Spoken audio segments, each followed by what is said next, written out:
Hello everyone, and welcome to the Biblical Bookworm. My name is Elizabeth. It's been a while since my last video, but I'm happy to be back. I'd like to start today's video with kind of a fun fact. Did you know that fear not is the most repeated command in the Bible? Actually, there are 365 fear nots in the Bible, so one fear not for every day of the year. But not having any fear and trusting God with whatever is happening at the moment is easier said than done. There are so many things one could fear. For example, some people fear the war, others are afraid of the climate change, others worry about their financial situation, or they're afraid that they will remain single for the rest of their lives. We constantly worry about something. So I thought that it would be a good idea to make a video at the beginning of this year about how to trust God. In particular, I'd like to talk about the book Abandonment to Divine Providence by Jean-Pierre de Caussade, S.J., and I will also add information from other sources to support the message of the book. It was actually recommended to me by the YouTube channel Classic Catholic Audiobooks, back when I asked Catholic YouTubers for book recommendations. Content-wise, it's similar to Uniformity with God's Will by St. Alphonsus Liguori, but it shows the same message from a different perspective, so I think it's a valuable source. Abandonment to Divine Providence is based on the idea that surrendering to God's will and trusting in His plan for our future will bring us greater peace and happiness than trying to control every aspect of our own lives. And it encourages readers to live in the present moment and to trust in God's loving guidance rather than worrying about the past or future. De Caussade writes, "Your life flows on uninterruptedly in this unsounded abyss in which each present moment contains all that is best for you, and as such must be loved and esteemed. It is necessary to have a perfect confidence in this action, which of itself can do nothing but what is good." De Caussade also emphasizes the importance of accepting and embracing every event and circumstance in our lives, even those that seem difficult or unpleasant. He argues that when we resist or try to change the events of our lives, we create suffering for ourselves. But when we accept them as part of God's plan, we can find peace and joy. The author explains that people make more progress through patient endurance than through action. Or, as St. John Bosco once said, an hour of patience is more than a day of fasting. Father de Caussade writes that the surest way to sanctity is to accept the cross as God sends you.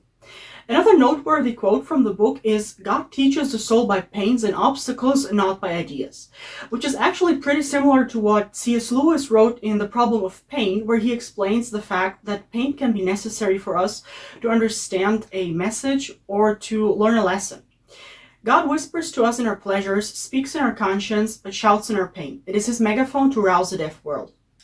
If possible, we should thank God in situations that are painful for us because, as St. John of Avila used to say, one blessed be God in times of adversity is worth more than 1,000 acts of gratitude in times of prosperity. So this one thank you when you're miserable and when things don't go according to your plan is incredibly meritorious. And now is also the perfect opportunity to share my favorite quote from a book ever, which I mention pretty often in my videos if you watch them regularly. And that's actually a quote by St. Basil, quoted in the book Uniformity with God's Will by St. Alphonsus Liguori. "Beyond the possibility of a doubt, God works to affect our welfare infinitely better than we could ever hope to accomplish or desire it ourselves." I like to repeat this quote in my videos and also in prayer, etc., because I think it's really helpful. No matter what you're currently going through or what you're afraid of, God is using just that because He works to affect your welfare infinitely better than you could ever hope to accomplish or even desire it yourself. This becomes especially apparent when you try to analyze seemingly negative events in your life and realize what that actually taught you or prevented you from doing, or what other opportunities you had just because plan A didn't work out. Father de Caussade writes, "The less the soul in the state of abandonment feels the help it receives from God, the more efficaciously does He sustain it." There's a similar quote that I've heard in one of the God is Not Dead movies, which was something along the lines of, "During the exam, the teacher is silent." It's also important to remember that God can use not only painful events in our lives to teach us something, but He can even use our weaknesses to sanctify us. So for example, He can even use your sins to make you a saint, as although sin in itself is evil, of course, with God's grace it can increase your humility, or it can help the sinner understand a certain Catholic concept or a prayer, or it can give you the ability to prevent others from making the same mistake. On the other hand, the devil can use our strengths to harm us. Like, for example, he could tempt someone who is physically attractive with vanity, or he could tempt someone who has some particular talent with pride. That's actually a concept multiple Catholic books teach. So if we perceive something as a weakness, we should accept it, because that could actually be the means to our salvation. Another central topic in the book, Abandonment to Divine Providence, is how to become a saint, which is actually related to all I've said before, because Father de Caussade describes that all that is necessary for a person to become a saint is abandonment to the divine action. So basically trusting God. The author describes something which could be called the easy way to become a saint, as he emphasizes the importance of our daily actions. Quote, "I believe that if those souls that tend towards sanctity were instructed as to the conduct they ought to follow, they would be spared a good deal of trouble. I speak as much of people in the world as of others. If they could realize the merit concealed in the actions of each moment of the day, I mean in each of the daily duties of their state of life, and if they could be persuaded that sanctity is founded on that to which they give no heed, as being altogether irrelevant, they would be indeed happy." A thing that I liked about the book was that the author addressed both the way to holiness for religious people and people who live in the world, like, married people, parents, and single people. He writes about the similarities between those vocations, but he also points out the main differences in their call to holiness. For example, he writes, "As there are souls whose whole duty is defined by exterior laws, and who should not go beyond them because restricted by the will of God, so also there are others who, besides exterior duties, are obliged to carry out faithfully that interior rule imprinted on their hearts. It would be a foolish and frivolous curiosity to try to discover which is the most holy. Each has to follow the appointed path. Perfection consists in submitting unreservedly to the designs of God and in fulfilling the duties of one's state in the most perfect manner possible. To compare the different states as they are in themselves can do nothing to improve us, since it is neither in the amount of work nor in the sort of duties given to us that perfection is to be found."